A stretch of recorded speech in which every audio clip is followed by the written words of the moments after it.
Ya, Museum Ransum ini sebenarnya museum tempat adalah dapur, seluruh peralatan-peralatan dapur, kebutuhan, ada gelasnya, piringnya, bahkan tempat masaknya juga, kompornya juga, bukan pakai kompor tungku api, pakai batu bara.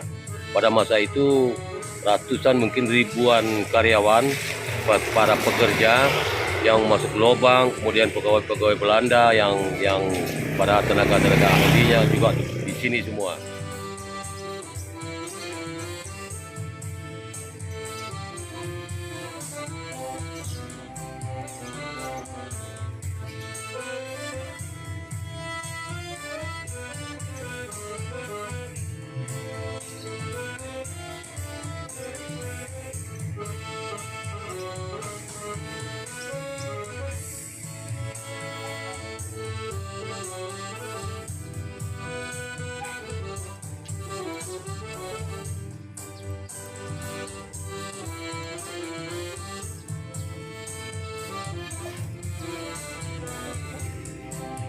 Assalamualaikum warahmatullahi wabarakatuh, Jer. Apa kabar? Semoga tetap terjaga stamina dan kebahagiaan Top Jer selalu. Kerabat-kerabat RJC di mana-mana sahaja berada seluas alam raya.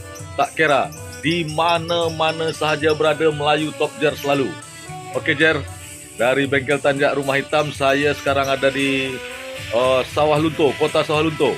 Di belakang saya sana ada Museum Ramsum. Ini dulu dapur umum ketika tahun 1800-an.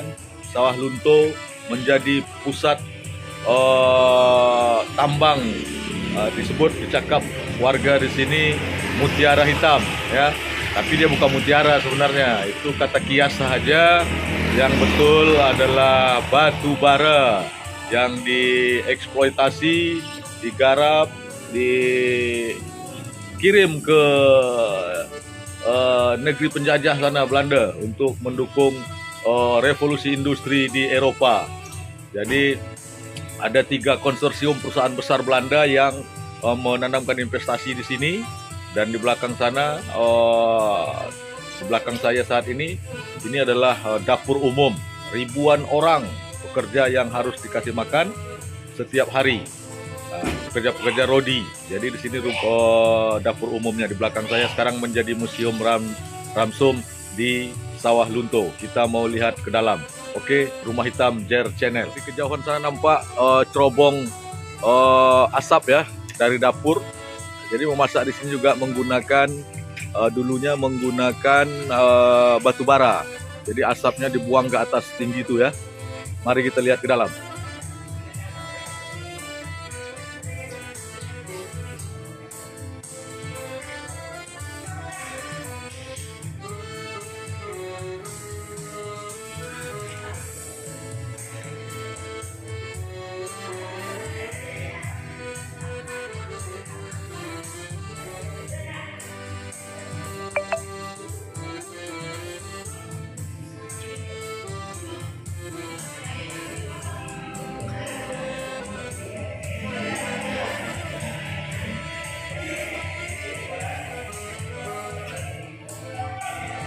Jadi Jer, beginilah replika nasi yang dibagikan ke para pekerja.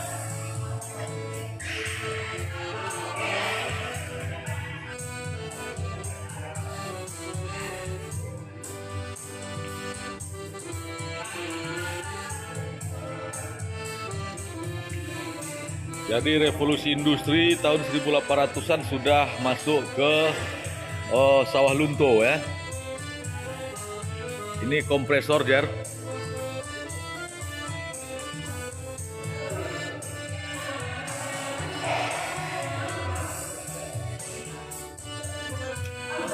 Nah, ini replika lauk pauk, cabai, sayur, daging, kelapa.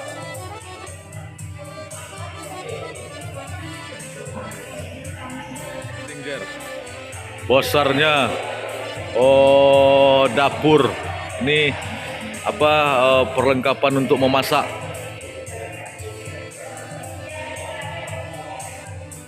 Jadi ini periuk nasi yang sudah menggunakan tenaga listrik, Jer. Tahun 1800-an sudah dimasak dengan listrik ya, yang menggunakan daya dari batu bara. Ini kualinya periuknya ini besarnya, diameternya mencapai, kalau kita lihat ya, lebih dari ada 1,40 meter atau 1,5 meter diameternya ya. Luar biasa, Jer.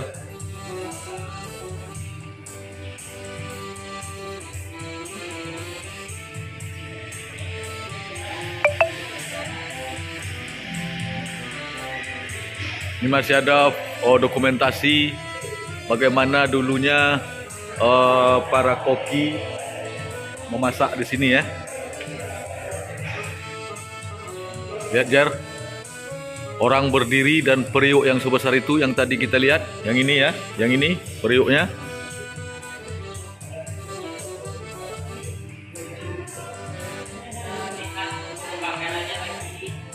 Oke, ini namanya apa nih? Lesung goyang ya. Lesung goyang, Jar. Jadi ini diinjak di sini. Jadi padi bisa tertumbuk di sini. Di sini juga ada amunisi-amunisi rampasan perang yang kemudian digunakan oleh pejuang-pejuang Sawah Lunto untuk kemerdekaan ya. Ini lesung goyang lagi, Jer. Lesung goyang untuk menumbuk padi.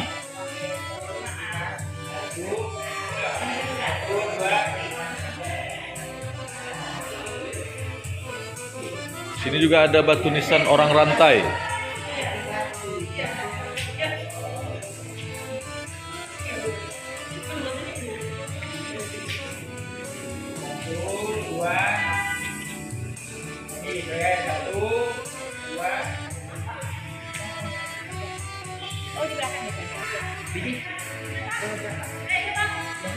Lewat mana kita? Itu berbeda. Ini Ini juga bisa. Main aja Pak. Kamu udah akrab aja berdua? Udah lama Pak. Pacaran kan? Kamu sudah pernah ingat saya? Kamu juga. Ini apa? Kuali. Ini replika apa? Tungku kuali ya. Di bawah dia batu bara. Dimasak dengan batu bara. Ini jajahan zamannya Belanda. Jadi ini menggunakan masak untuk para pekerja dan karyawan di perusahaan tambang. Oke, itu penjelasan dari Ibu Pidi ya. Staf apa? Staf Dinas Kebudayaan Sawah Lunto. Oke, kita meneruskan perjalanan ke mana, Bu? Ini sudah tadi. Terus kita ke apa? Mau ke belakang itu kemana katanya tadi? Oh, dapur lagi ya? Ini dapur juga kan? Oh, ada lagi tungku yang lebih besar. Oh, oke, Jer, ada lagi tungku yang lebih besar daripada tungku yang tadi ya.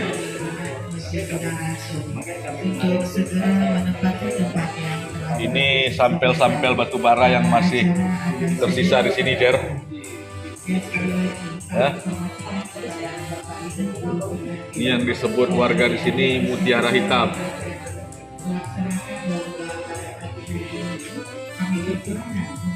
Ini lampu jaga malam. Ini tempat masak, boleh kita ke dalam sebentar? Boleh. Saya mau ngambil video YouTube. Oke, Jer, ini tungku besar tempat memasak untuk keperluan ribuan pekerja tambang batu bara Sawah Lunto tahun 1800, mula 1810. Kan ini di sana tertulis 1894.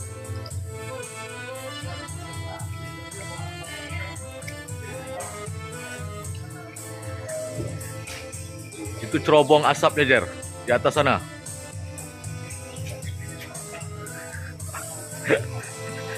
Ada Kekanda kita penyair dari Jakarta. Hah.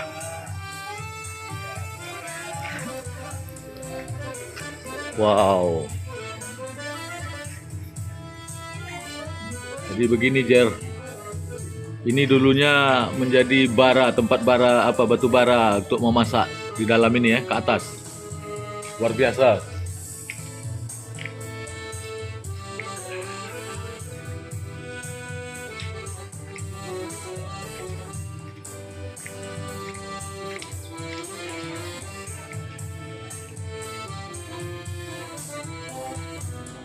Nah, ini dia cerobong asapnya, Jar. Cerobong asapnya saja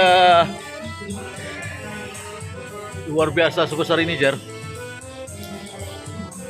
Ini sudah jadi bagian daripada warisan budaya dunia ya. Kait dengan revolusi industri tahun 1800-an.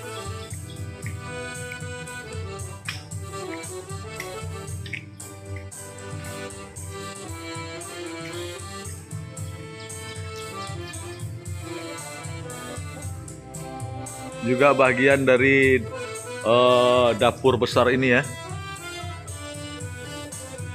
Sirkulasi asap juga sepertinya.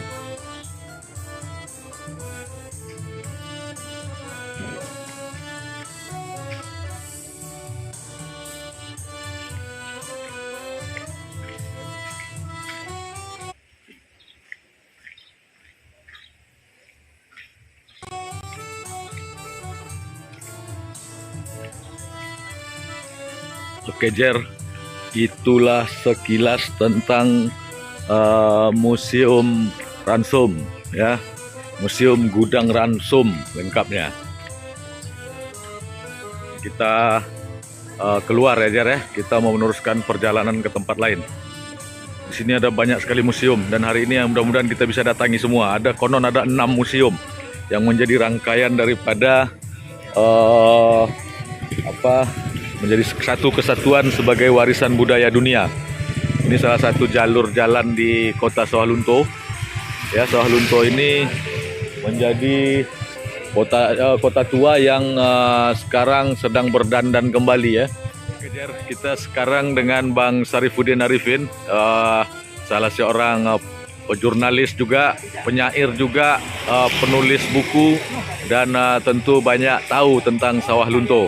Dia ini penyair ternama di Sumatera Barat. Kita mau dengar keterangan dari beliau tentang Museum Ransum ini. Silakan, Bang.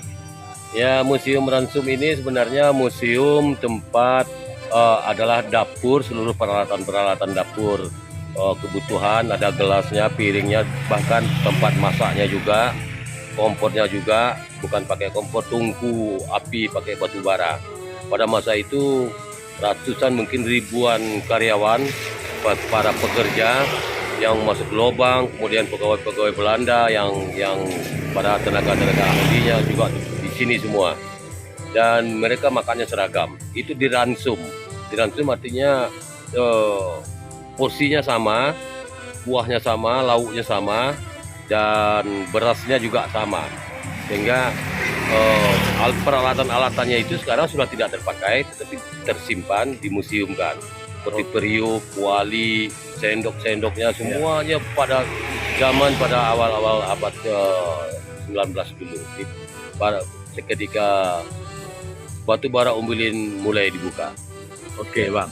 Bang, kira-kira eksploitasinya dulu tuh mencapai berapa ton per hari atau mungkin per bulan? Saya tidak tahu persis ya, tapi yang jelas kenapa batu bara ini Belanda begitu bernafsu untuk mengoreknya besar-besaran, karena dia punya kadar api mencapai 800-700. Itu lebih, ini satu-satunya batu bara terbaik di dunia. Yang mengandung ribuan ton di perut bumi. Itulah yang digarap sebesar-besarnya, sehingga Belanda pun berani invest, bikin jalan kereta api sampai ke Teluk Bayur, bikin jembatan yang begitu di lembah aneh itu. Karena ini berada di tengah-tengah gunung. Kota Sawalunto ini berada dalam cekungan, seperti wajan, seperti kuali. Kemudian tenaga-tenaga kerja dibawa dari luar Sumatera, ada juga yang dari beberapa orang warga Sumatera Tengah. Baik, baik. Jadi artinya secara tidak langsung penjajah Belanda ketika itu juga membangun Sumatera Barat ya. Iya, Dari iya. Sawah Lunto sampai ke Teluk Bayur itu kan bukan Iya.